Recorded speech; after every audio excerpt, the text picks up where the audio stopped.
Here's another Greatscores video, Boogie Woogie Rock and Roll left hand patterns.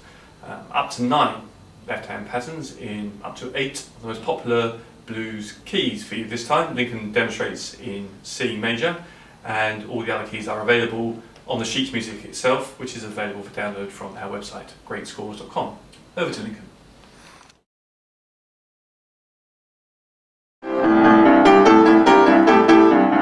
This is the first left-hand pattern. It's quite a simple one. It just alternates between two different chords. You can play it either here or there on the piano, it doesn't really matter. Start off C and G, and the other two notes you need is C and A. And you repeat one, and you repeat the other. It's very important to keep a very loose wrist on this. If you lock up, you'll slow down and it'll start hurting.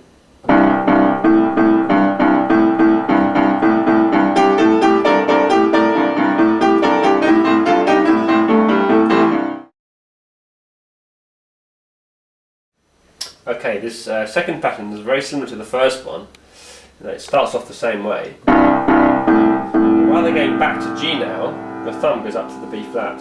You still hold on to the C here. And then back down. Now I'd use, you can either use the thumb for all of this, or what I prefer doing is using the second finger on the G, and then the thumb for the other two notes, for the A and the B flat.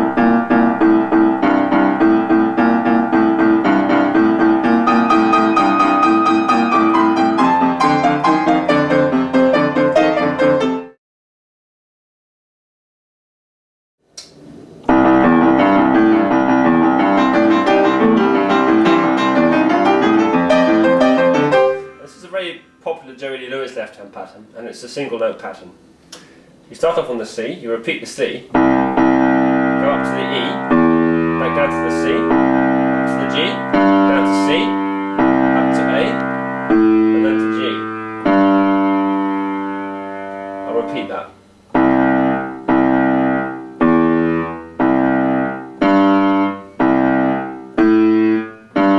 Now at the top here, I'd recommend using the thumb on the A and the second finger on the G, rather than using the thumb for both, because you'll probably have an accident eventually trying to do that. Now try and use the pressure of the arm to play the notes as well, rather than trying to play them with the fingers, so don't try doing this. So it's very strenuous, and as you can see you might start making mistakes there. Curved fingers, pressure from the arm.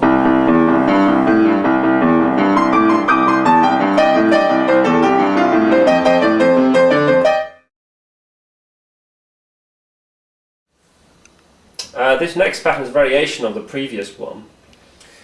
We start off on 2C, up to E, down to C, up to G, up to the A, down to C, and now you go up to B flat, down to C, down to A, down to C, down to G, down to C, and then a twirl at the end.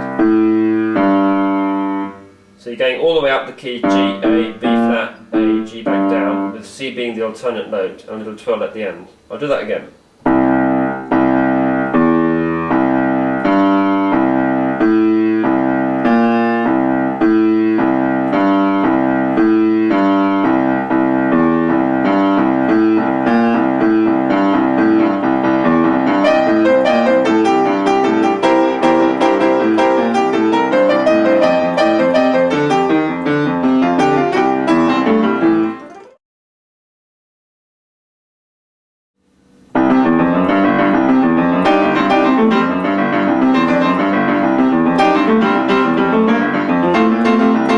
This is a slightly nightmarish pattern because you can get your fingers in quite a knot here, really.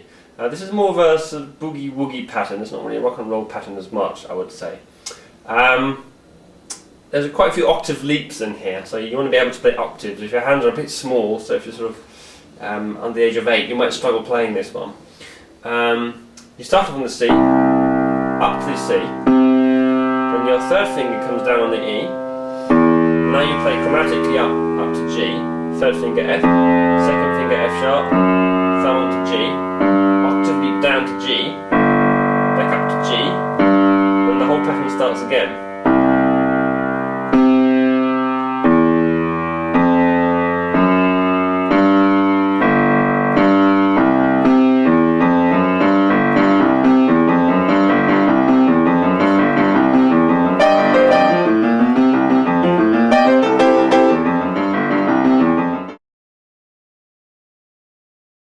Okay.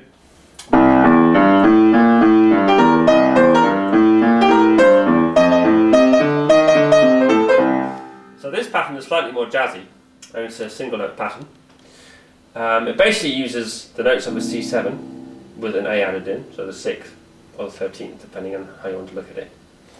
And you start on the C with your 5th finger, move up to the E with your 3rd finger, 2nd finger G, thumb onto A. When your 2nd finger comes over, you're going to make sure you don't move your wrist out of position here, stay in line with the keys, onto the B flat, come back down again. So make sure that thumb stays hovering over the A. Don't bring it out into the C or B. Leave it there. See? Because it needs to go back down to the A again. And then it starts all over again.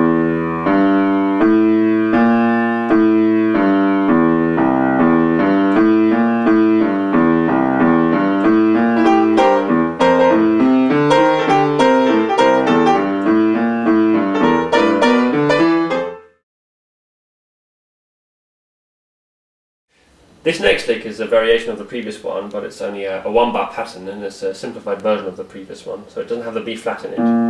So it just goes like this,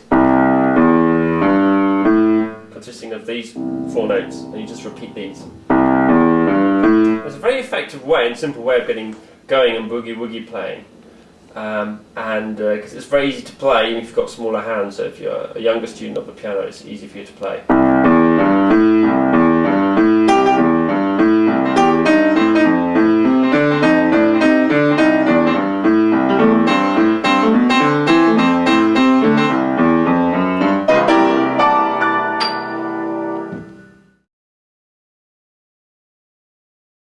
This is a variation on the previous lick, and it goes all the way up to C, so it's slightly harder to play, and it turns out being a 2-bar pattern.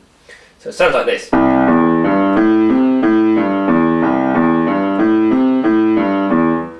the way to play it is you start off with your 5th finger on C, go up to E, 3rd finger, 2nd finger on G, thumb up to A.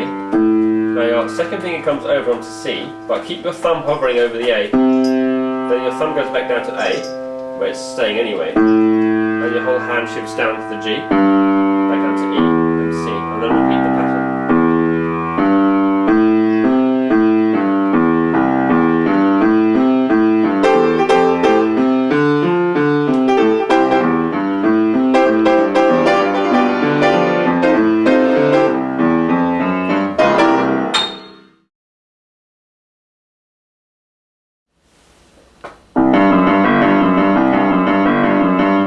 This is more of a boogie woogie pattern, this one.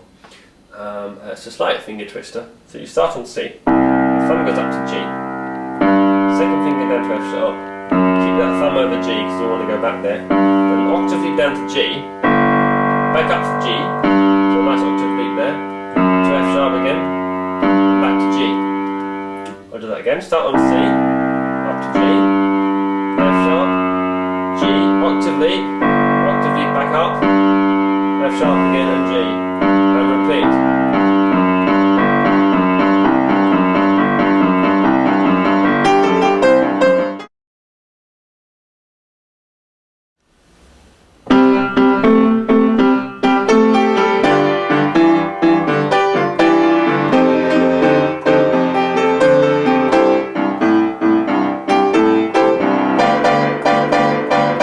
So the last lick in our collection here, it's got a slight swing feel to it, sort of a triplety feel. You can play it either this octave or that octave. I'll explain it down here. It's a very simple pattern, really. You need that chord and you need that chord. Start on C and G, you repeat that, and then C and A.